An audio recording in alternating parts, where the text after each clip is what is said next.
Unbox BritBox and escape to the best of British TV. Stream with a free trial at BritBox.com.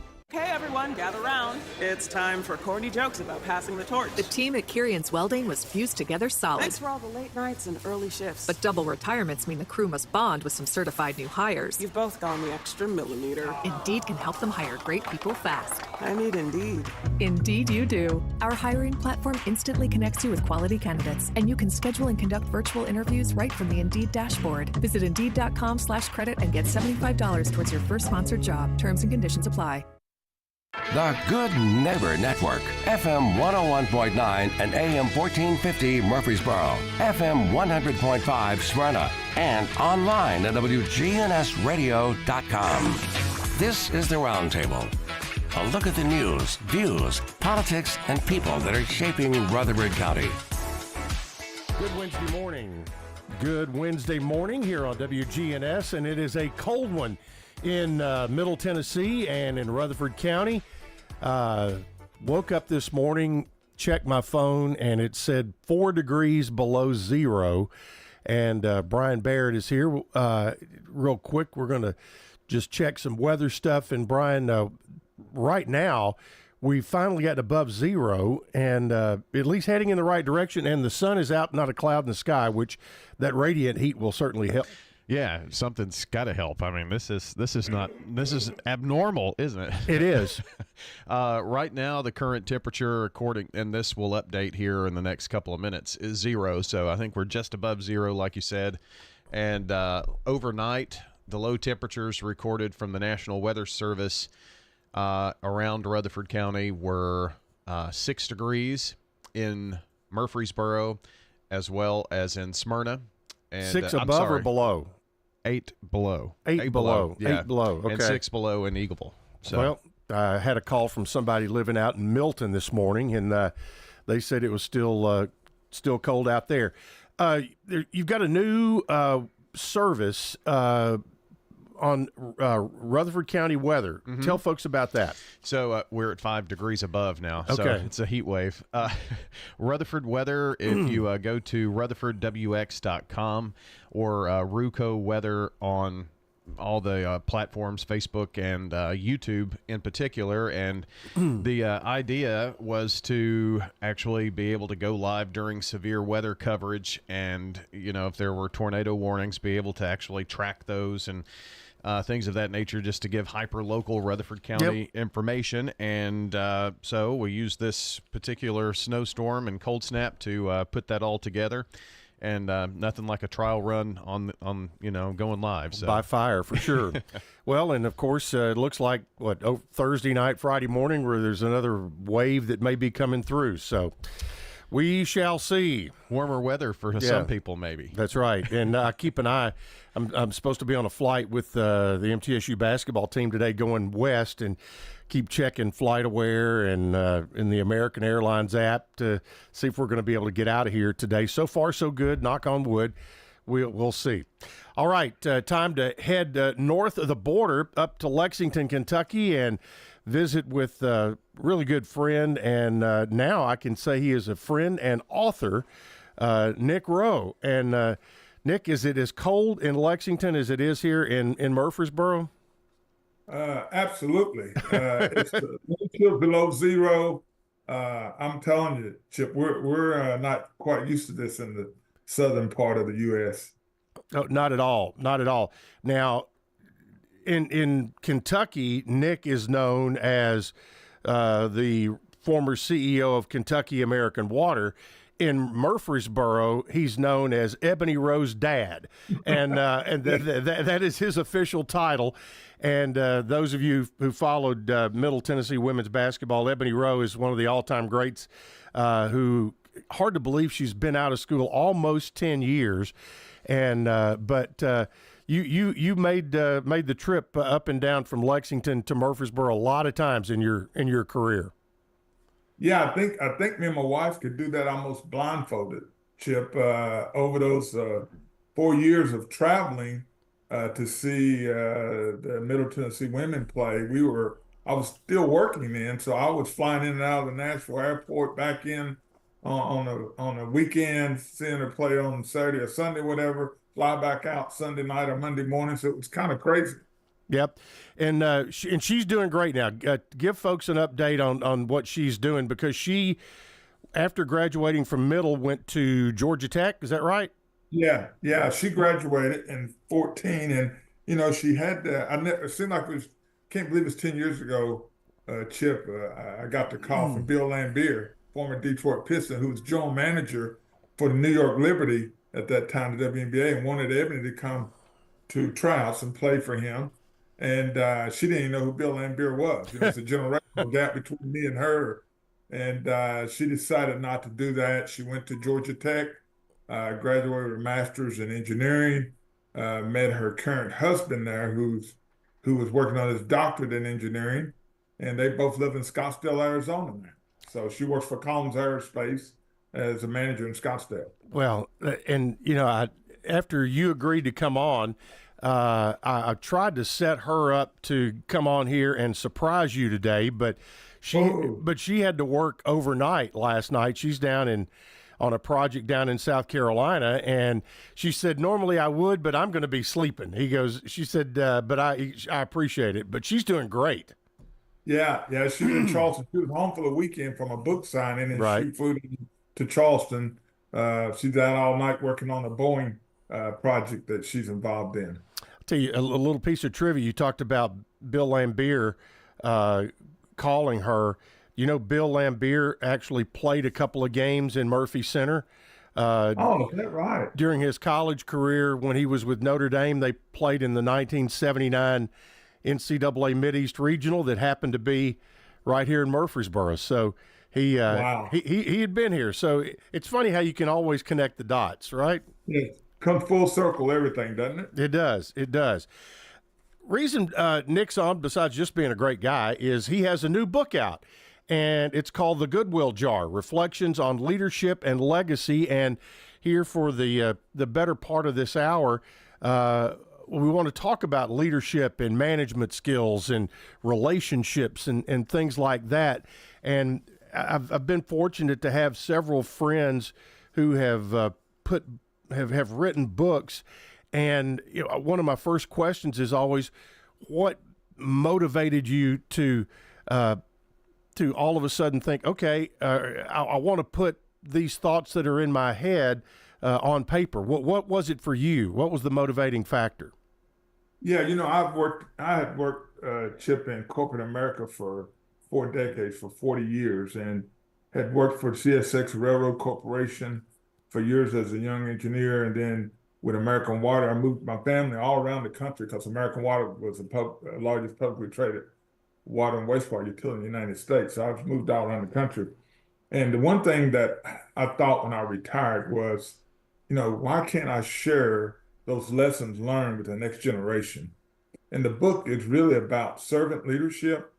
When I came through corporate America, it was always about hey, you really have to get ahead. And to get ahead, you have to go around Chip and everybody else. And I didn't really buy into that philosophy. I always thought that if you worked hard, treated people right, and do the right thing, that things would work out. And that was kind of my mantra and how I operated as an executive and as a young manager in organizations. I carried that through. So I thought I wanted to grab those nuggets and share them with the next generation of leaders, that it's okay to be a good person. It's okay to treat people right. You can still get ahead in this society. And the other reason, I thought in America today, we are really struggling with being good people. When I grew up, you grew up, Chip, that was the thing. Our parents taught us, hey, just be a good person. Treat your neighbors right. Just be honest and have high integrity.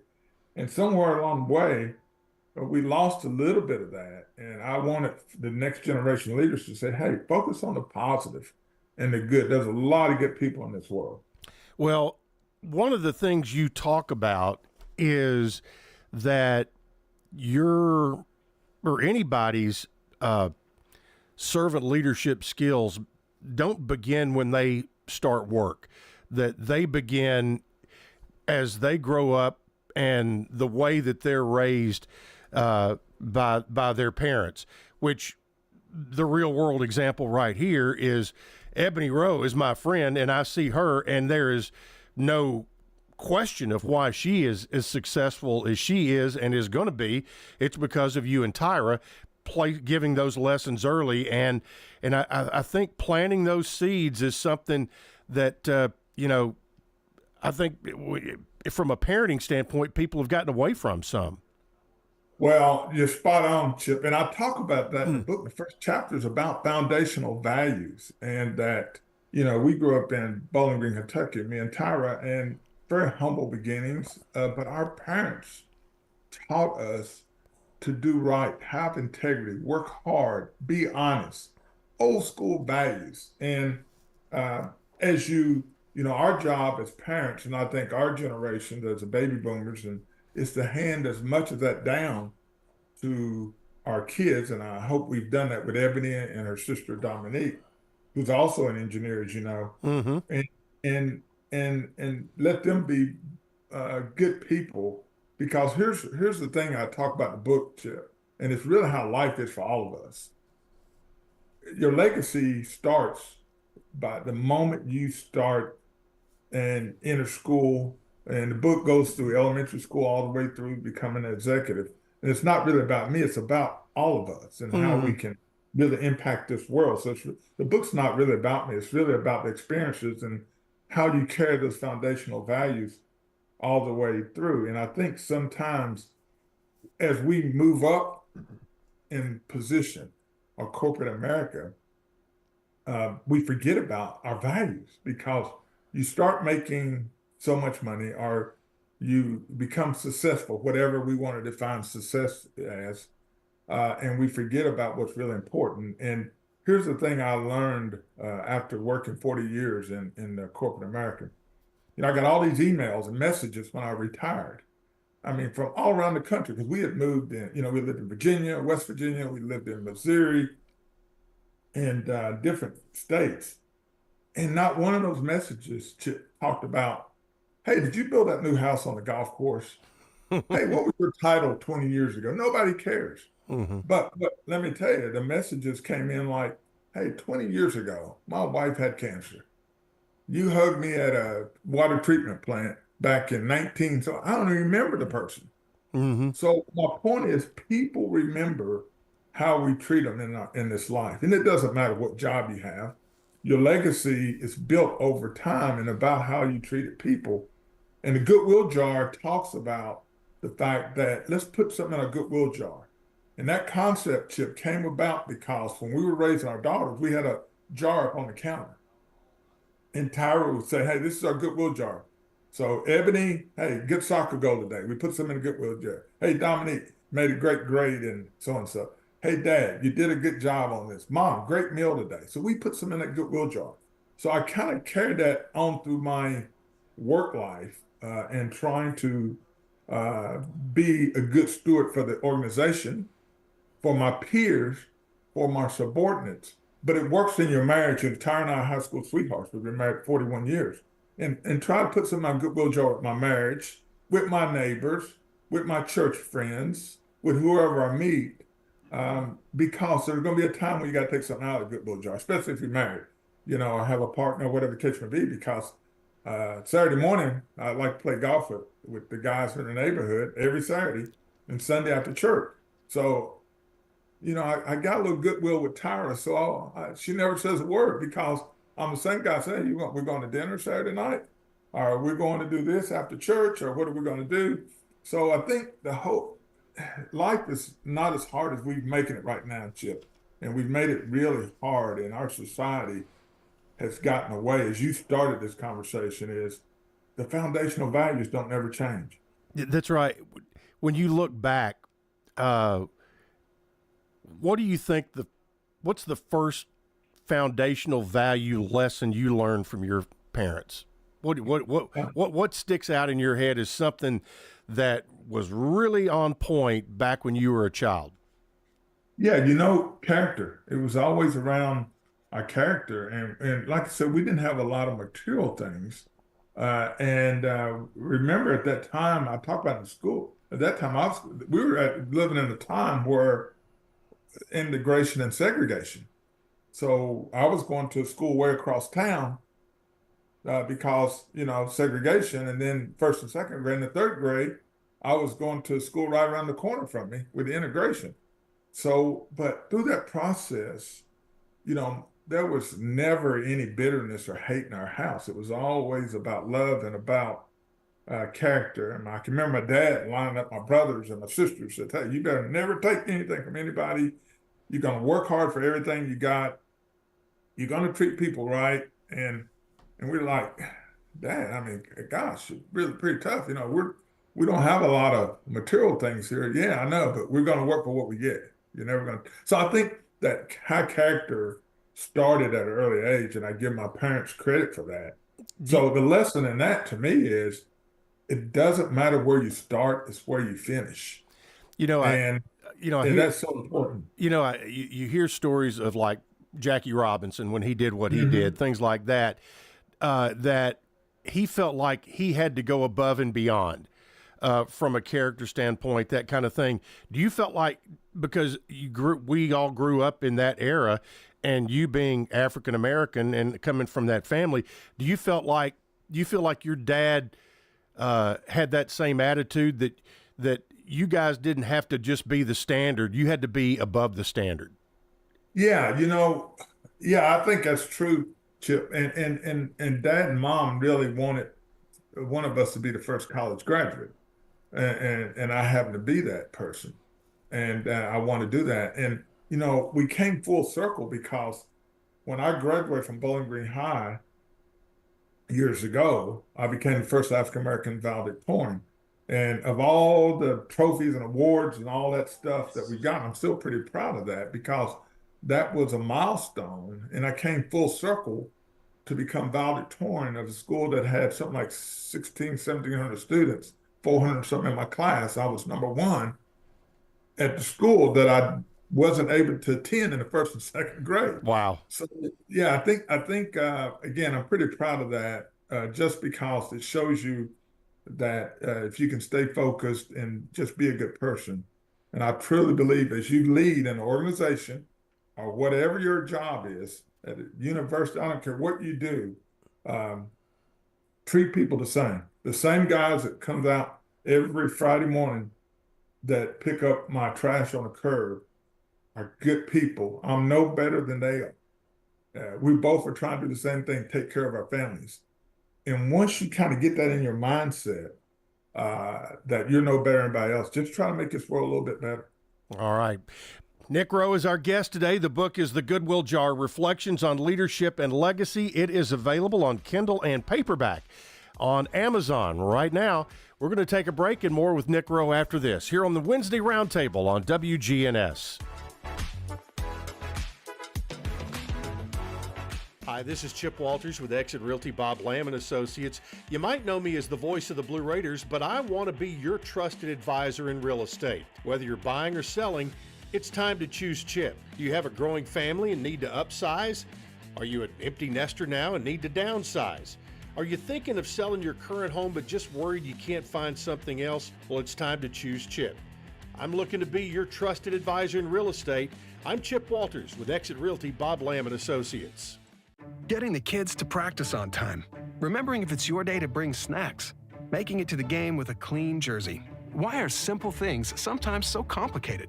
Thankfully, with Auto Owners, insurance doesn't have to be one of them. Auto Owners works with independent agents who answer when you call, so you can worry about more important things, like whether your kid is going to run toward first or third base.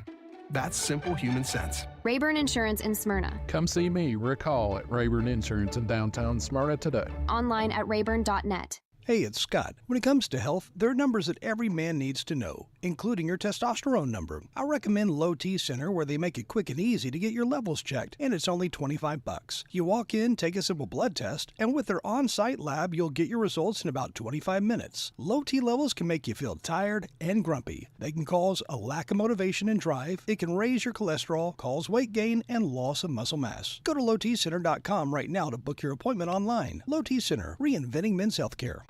I'm Rodney French from French's Shoes and Boots in Murfreesboro. I'd like to invite you over to our hometown store, 1837 South Church Street. French's Shoes and Boots have been serving Rutherford County with the best selection of work boots, western boots, and a great selection of shoes and accessories. Our bargain room is full of famous brand shoes and boots up to 90% off mall prices. Brands like Clark's, Merrill, Justin, and Ariat. Tons of shoes and tons of brands, all at super great prices. French's Shoes and Boots. 1837 South Church Street in Murfreesboro.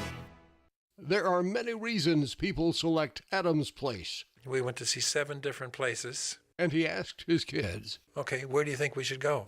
And the kids said, Adam's Place. Why? The people looked active and alert. The only place that had a pool, and they had water aerobics. Turned out to be something I really, really enjoy. I'm Terry Deal. Call me about Adam's Place. Phone 615-904-9111. Memorial Boulevard, across from Walmart. This is Good Neighbor Events with Bart Walker. Brought to you by AmeriCare Pest Control and the law offices of John Day. This is a paid legal ad. Hi, this is John Day of the Law Offices of John Day. For more than 30 years, my team and I have worked hard to help injured people throughout Middle Tennessee. Over that time, we've helped thousands of people get the legal help they need when they've needed it the most. And if we're not able to help or aren't the right lawyer for you, we'll do the best to point you in the right direction. If you've been injured, call the law offices of John Day for a free consultation. And remember, there's no fee unless we win your case. when it's local, you can depend on WGNS. Others have for 77 years. The 5th annual Storybook Breakfast over at Overall Creek Elementary School will be Saturday morning, February the 3rd, and there are 2 breakfasts. It's sponsored by Pediatrics at the Murfreesboro Medical Clinic. Once again, the Storybook Breakfast, Saturday morning, February the 3rd. Don't miss the Murfreesboro Battle of the Bands in the Washington Theater at the Patterson Community Center. It starts at 6 o'clock Saturday night, February the 3rd. The public is encouraged to attend Greenhouse Ministries' 25th anniversary party. That'll be on Friday morning, January the 26th. The tours are at 10 o'clock, and the birthday cake is at noon. That's January 26th at Greenhouse Ministries. Don't throw away Old Glory. Bring your tattered American flag to WGNS and let the girls from BSA Troop 2019 at Trinity United Methodist Church retire it with dignity. Plus, we also recycle Bibles. Good neighbor weather. Sunny skies here this afternoon with a high in the upper 20s. Winds out of the south of 5 to 10 miles per hour. Tonight, mostly clear and a low near 13. I'm meteorologist Jennifer Wojcicki on News Radio WGNS. Right now, 1 below. WGNS is powered by Middle Tennessee Electric. MTE's EV Car Club has hundreds of members and growing. EV owners, enthusiasts, and anyone interested in learning more about electric vehicles is encouraged to sign up at mte.com/EV Car Club. This is the Roundtable from News Radio WGNS on FM 101.9 and AM 1450 Murfreesboro, FM 100.5 Smyrna, and worldwide at WGNSradio.com. We're talking leadership, management skills, and leaving a legacy today with Nick Rowe and his new book called The Goodwill Jar, Reflections on Leadership and Legacy. It's available on Amazon, and I'm sure there very soon be other outlets. Nick, you had your first book signing over the weekend. What was that like? You know, that was quite an experience. We in one of the conference rooms at one of the banks downtown, CNO and I are good friends, and we had a lot of people come through from people in the community. I've been involved in this community so long, and it was really good. You know, it's good to see people come in and not just pick up a book for themselves, but some of them had already read it because they had pre-ordered, and they were picking up books for their kids. And that was a whole kind of purpose of this outlet. And, you know, I really want to influence leadership in the right way, not just locally in the community, but and statewide, but nationally as well. So really working with a lot of folks on the marketing side to get the book out in Target, Walmart, Barnes & Noble, as well as Amazon, which is the biggest source. We got ebooks coming, Kindles, but really trying to get the word out about, gosh, you can live a really productive life in leadership roles once you understand that it's not about you. It's about how much you influence and bring other people along the journey. Yeah. We talked about foundational values, things like that. And you used another term that I hear an awful lot in my role of working with athletics and dealing with coaches and athletes, and that is servant leaders, servant leadership. For people who that may be a new term to, explain what you mean by that. Well, really, it really is about just what it says, serving others. So to me, it's about, I always thought as a leader, am I inspiring people? Am I serving them as a president of a company? Am I removing obstacles so that other people can be successful? And servant leadership is about that in leadership roles, but also in your marriage, whatever the case may be. Are you taking a leadership role to serve your spouse? And I say serve your spouse, meaning help them out along when they're struggling with things. And Tara and I kind of got this little thing back and forth after so many years. There's certain things I do to help with things around the house. But also in the summer months when we're working out in the yard, there's certain things she does to help me. So it's all about serving other people. And when I was traveling, there's a book, Rick Warren, The Purpose-Driven Life, that came out years ago. Chip, Right. you probably know. And I love that book because it had a Christian spirit about it. And I'll talk about being a Christian in the book, and I am. I'm very proud of that. I don't apologize for it. I don't push my religion on other people, but I'm a Christian man. And we can do more by serving others. And that book, The Purpose-Driven Life, the very first line said, "It's not about you." And once you understand that we're really not that important, we think we are. And I love talking to high schoolers, young professionals. I go to some of the UK practices, and I love talking to these guys that are going to be millionaires here in a year and big NIL deals. And if, whether you're playing for Middle Tennessee or UK or whatever, if the younger players, men and women, can understand your brand, you're building your brand every day. And every moment you're on that campus, you represent Middle Tennessee State University or the University of Kentucky or University of Virginia, wherever you go. And I used to tell Ebony that, I said, look, when you're out on the weekend with your girlfriends or whatever, on a date or whatever, understand you represent Middle Tennessee State University. I know you might think you're on your own time, but be a servant leader. If somebody wants to talk to you, you talk to them. You take time for the elderly. You take time for the kids, because you could change their lives by something you say to them, they'll remember. So that's all servant leadership. It's really not hard, but we make it hard. And it's simple as letting people cut line in a car when you're out in traffic and people coming up the right lane. Chip, how many times you see that and people want to cut in and I'm not letting them in. They should have waited in line. That may be the hardest part of this lesson for me to learn. Yeah, that one's tough. But Tyler's always saying, well, wait a minute. Hey, we waited in line for 10 minutes to get up to this point. Here comes Chip up the side here. He wants to cut in. I said, yeah, you don't even know the person. Somebody's going to let us in tomorrow.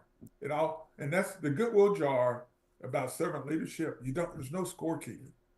You can't keep scores. Okay, Chip, I need you to put 10 goodwills in, I'll put in 10. Sometimes you might go 80%, I go 20. And sometimes I'll go 60 and you go 40. That's what relationship building is in leadership. You can't always meet people halfway.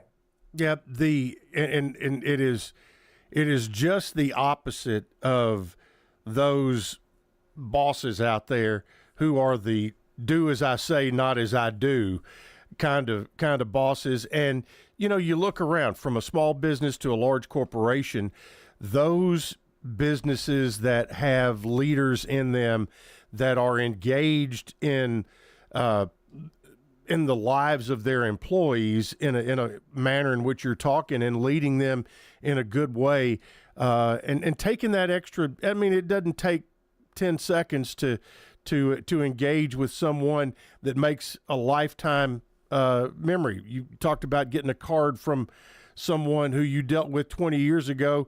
They were having a hard time. You gave them a hug, and when you retired, they made the effort to send you a card. Those kind of things do not go unnoticed. No, you're right on, Chip. And that you're right what you said. You captured it there. It's not hard to do, but our society sometimes gets so wrapped up into us and ourselves. And you know, one of the chapters, the book, one of the chapters that said, "Who do you think you are?" And what I mean by that is that if I took a bullhorn and I rode around Lexington, Kentucky, and I said, "Hey, you guys remember I was so and so, and I was this," and I rode around the golf course here I live on, people say, "Nick, we don't really care." Okay, so quit telling us how great you are, because I'm trying to take care of my family. I've got to get to a soccer game for my grandkid. I've got to make an earning for my people. So if we can all humble ourselves and, like you said, treat people right. The number one reason as leaders that people stay with an organization is who they work for and how you're being treated. That's so important to people. Yeah. Sometimes we get away from that. Yeah. You know, in a professional situation, because you always have, you know, there's the chain of command and all of that, but the people who were my bosses or people who I may have been, quote unquote, their boss, I always try to talk when that comes up. I don't say that I work for them or they work for me. We work with each other, and Right. and that seems to have always resounded well with those other people, no matter where we were in relationship to each other on that, you know, as far as the chain of command is concerned. Yeah, I think that's so important to just treat people right. And I talk in the book about that a little bit, because here's the thing that so many folks in leadership roles don't understand when they talk about servant leadership. It's the other side of servant leadership. They get mixed signals here. Just because I'm your boss and I'll treat you with dignity and respect, you still got to add value. So I've got a chapter on you've got to add value. Yeah. You've got to get results. You're not going to keep your job if you don't. Can't be a freeloader. No, you can't. It doesn't work like that. That goes back to that foundational value that you just talked about, that our parents taught us. Work hard, deliver results. So as an executive, and in the C-suite, I was always telling because I was a regional president, I had other presidents, look, you got to deliver results. At the end of the day, that matters too. I might like you, but I also might have to make a hard decision. It's no different in the coaching realm, right? Mm-hmm. Good coaches leave here every day. Look at what's happening in the NFL right now. People are leaving after tough seasons, and 4 or 5 or 6 coaches are available right now in pro football, and you're going to see a lot more in college or whatever. So not that you're a bad person. It's just that you got to get results. So you don't, one thing I used to love talking to Coach Insel, and we're always on the same accord, is that, hey, you don't get to keep the job if you don't win. You know, you might love him, but he wins. He's a winner. He's always has been a winner. And it was so good to see him, Chip, and the coaches in Scottsdale over Christmas. We were out to see Ebony. Right. And Coach invited us to a practice. So I got to see Coach Rick and Matt and Kim and Nina and Tom. It was guts and the old pro, Big Palm. It was like we were having flashbacks like little kids. I hadn't seen them in so long.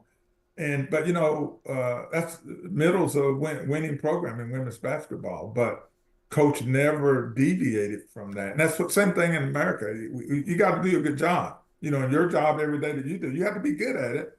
It might like Chip, but guess what? The reason you stay in there is because you're good at what you do. So they, and you talk about that, and one that really hits home here recently, just what you're talking about, is was Coach Rick Stockstill. We've just gone through that here, and it hit everybody with different emotions because he was here 18 years as head coach. undeniably just a terrific guy. But somewhere along the way, it was determined that, okay, these are not the results that we're looking for, and a change was made. And, and you take that a step further. Derek Mason comes in. He has a different personality, a different way of going about it. As I've always told people, there's 100 ways to skin a cat. There's never one exact right path. There's never one exact wrong path.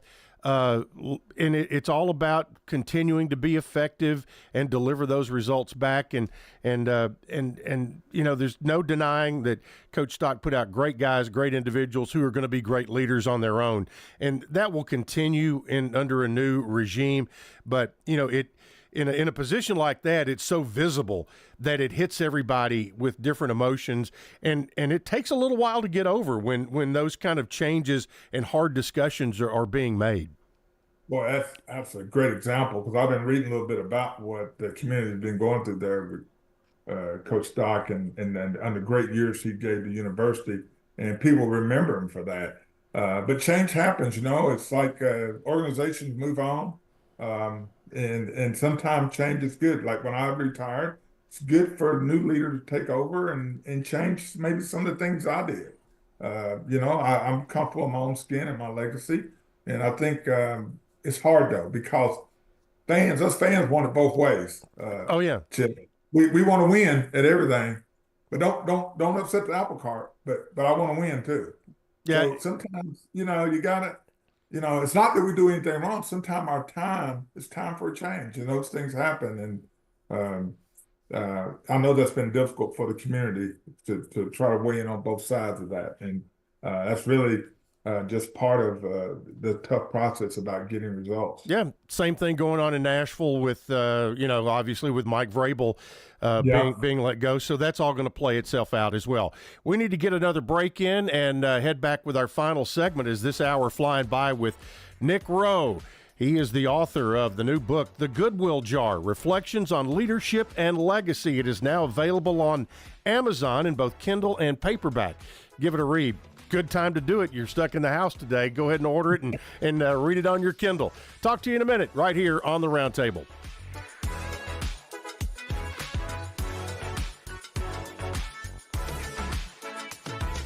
You can become an emergency medical technician with specialized training at the TCAT campus in Murfreesboro. The EMT program will give you the necessary skills to provide emergency medical care and basic life support on an ambulance or in a related field of service.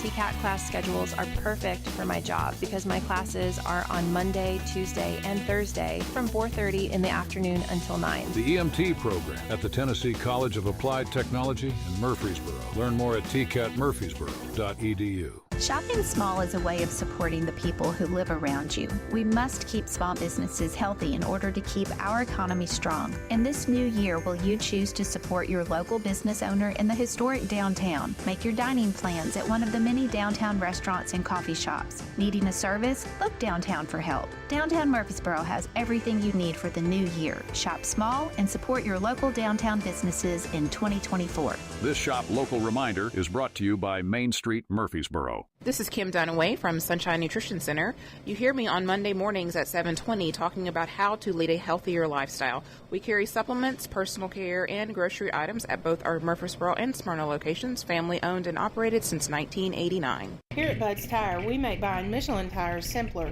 I'm Allison Mitchell with Bud's Tire Pros. We offer a straightforward approach to service, including nationwide warranties with every purchase. Stop in today to see our full lineup of Michelin and BF Goodrich tires. For whatever you drive, Michelin and BF Goodrich have a tire to fit any need. Bud's Tire Pros, hassle-free, guaranteed. We're located on East Main Street, exactly 3 miles from the town square, 1 mile past Rutherford Boulevard. Visit us online at budstirepros.tn.com. Hi, this is Taylor Halliburton with one of the special services that Bell Jewelers offers is appraisals. We do them in-house. We have 3 certified GIA gemologists in-house, which is pretty amazing. We do it all here in-house. We don't have to send anything out. We actually don't even remove any of the stones, so nothing's at risk. You can get the most accurate test results, valuation, Come by and see us at Bell Jewelers at 821 Northwest Broad Street. From News Radio WGNS, it's your Snow Patrol report. Rutherford County and Murfreesboro City schools are closed Wednesday and Thursday. MTSU closed on Wednesday. More Snow Patrol closings at WGNSradio.com. Retired or retiring soon? How much money do you need to live comfortably? Retirement Planners of America is here for you. Would you like to have financial peace of mind? Here's how. Step 1. Find out the amount of money you'll need to retire. Step 2. Have a plan to get there. Step 3. Make sure that plan can take advantage of market gains but protect you from market losses. Discover how to do all three with a free consultation at 800-508-6108. That's 800-508-6108. All investments involve risk, including losses. Past performance does not guarantee future results. This is the Roundtable from News Radio WGNS on FM 101.9 and AM 1450 Murfreesboro, FM 100.5 Smyrna, and worldwide at WGNSradio.com. Welcome back into the Wednesday Roundtable. We have zoomed up to 9 degrees here in Murfreesboro now. You're heading up to a high of 29 today.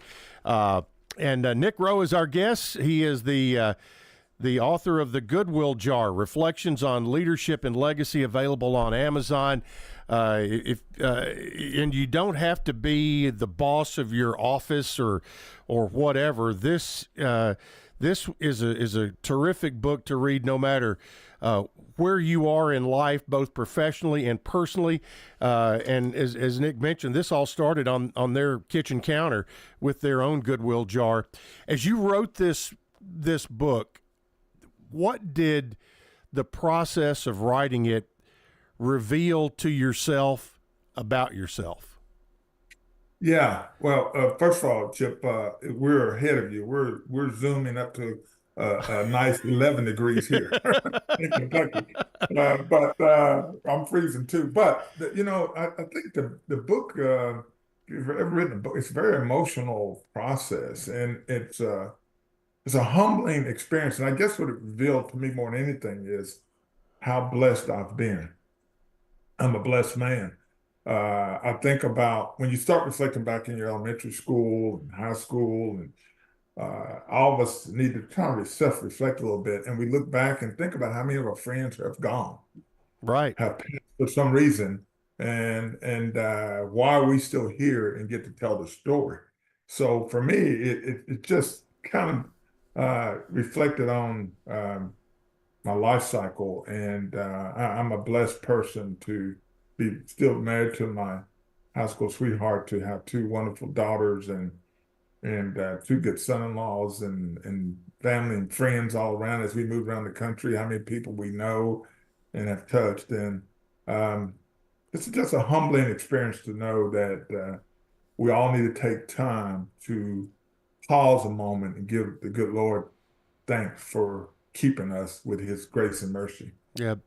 Once you decided to start writing, did you have an end game in sight, or did it kind of reveal itself like peeling an onion as you went along? How did you block it out in any certain way, or how did you go about the process? Yeah, a Hard Advantage Media Group who did this, which is an arm of Forbes Books, and they really helped me put a book plan together, and we decided we were going to start this time last year and complete it by the end of the year. So every week they would interview me, and we kind of laid a book plan. How do we lay these chapters out? I'd never done that. Hey, I'm just so country boy from Bowling Green, Kentucky. Right. This stuff is. I'm not, you got to stay in your lane, Chip. That was not my lane. Hey, to me, it's easy to tell a story. For me, the hard part is, okay, where do you divide this thing up? That's right. Exactly. And that's why I was struggling. Yeah. And they helped me divide it and said, hey, Nick, you really probably want to do this, move this chapter here. And my writer, she lived in Texas, and we flew her in, and she spent 3 or 4 days with us in the basement. And she did interviews with Tyra and the daughters and friends around the country and whatever. But she's writing books for people all around the world. So I was able to tell my story, and she helped me frame things in the right way. and say it in the right way because, again, that's not my lane. But, yeah, one of the lessons learned right there is Nick said this process started about a year ago. So if you're looking for a quick buck, writing a book is not it, right? Well, it's not. And again, for me, it was when I met with Vantage Media at first. I said, "Look, I'm not trying to, if I get all of my investment back, fine. If I don't, I'm okay." But if the whole goodwill jar, it was my concept around this. If I touch somebody's life and make them a better leader and a better person, then I've been successful. And so usually here's my management philosophy and my life philosophy, Chip, and it's work. Whenever you do good, God will do good by you. And that's never failed me. So I work for 10 CEOs. I talk about in the book. Nobody in America gets to work for 10 CEOs because you can be the best person in the world and say, Nick, I love you, brother. You're a good man, but I want Chip work with me back at the other company. So I want him in your job. And people ask me, how did I survive? It's because I never came out of my foundational values and understood that there was a master CEO that I really worked for. And I talk about my faith in the book and how that I had faith through all that whole process. So it's a emotional process writing the book. And I love that in the book we talk about being a cheerleader for others and that we need to cheer for others and don't let others steal your joy. I use that saying all the time, meaning if Chip is doing something great, don't try to one-up him and take it from him. When employees used to buy new homes, Chip, you're in the realtor market, you know what I mean? It was their first home, and you have first-time homeowners, and it's the most exciting time in their lives. And you've been there, and I've been there. So I'm not going to say, well, I built a bigger house. I'm not going to take the joy. I'm going to say, hey, can I see pictures of your house? Man, let me see that. How big is that? Wow, it's got a 2-car garage. Wow.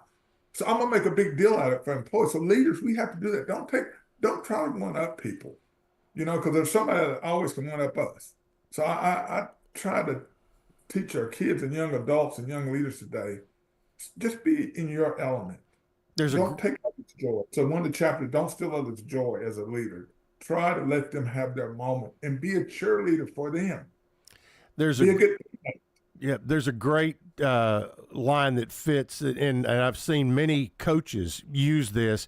And I've tried to use this in business, and it fits right into what you're saying. And it would go into this chapter, and that line is, can you derive happiness from other people's success? Yes, perfect, spot on, great line. That's all the goodwill jar is. It's about can you be happy about other people and don't try to overshadow them. And one of my good friends is an attorney in Atlanta, Chip, and me and him were talking this week about him being a basketball player for Marshall University, a point guard, Sam Henry. And he wanted to go to law school. And everybody's telling him, you can't go to law school. Hey, you're not going to go you're a basketball player. You're from Daytona Beach, Florida. Well, he graduated from West Virginia University, went to law school. He's an attorney in Atlanta now. So, but why wasn't more people saying, hey, man, you can, and I was like, hey, man, you can do this. You can do this. I'm telling you, it's going to be hard. You got to hunker down. It's going to be tough. So you're right. Sometimes I think our society wants to make somebody else look bad for their own benefit. But here's the good news. And I talk about in the book. There are more good people in this world than bad people. So align yourself with good people around you. You won't hear all that noise because all the good people are pulling for us, Chip, and be one of those people that pull for people. And get those other people out of your circles. Yep. The other thing there, and you talked about how fortunate you were to work for 10 CEOs and how unusual that is.